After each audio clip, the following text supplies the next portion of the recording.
Welcome to Epoch Trades, where we trade the new age. Today we're going to cover the key levels on Luna. And what we're going to be looking for is swing highs and swing lows, multiple rejections acted as support and resistance, drastic moves away from the area, obvious to spot, and recently formed.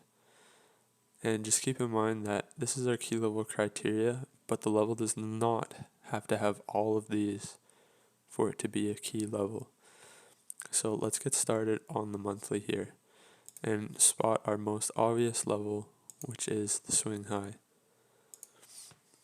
Now we do have another level in here, but because we don't have that much information, we're actually going to drop to the weekly and we'll be able to see levels more obvious.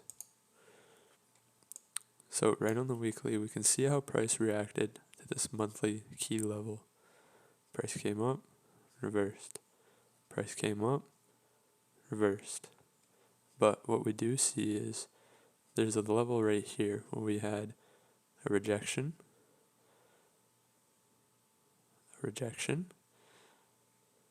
and it broke through here. So actually let's plot this so it's easier to see. And it's a weekly, so we're going to make it purple.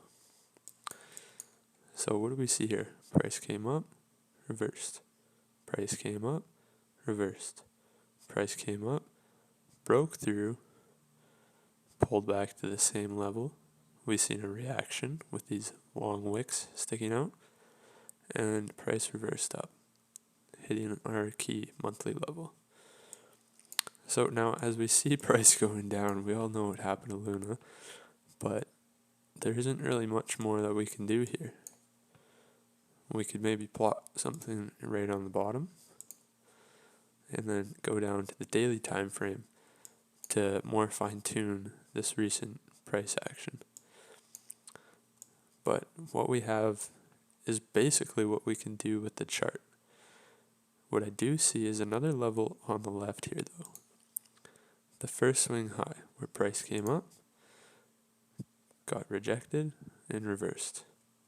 And reacting kind of around the same area here.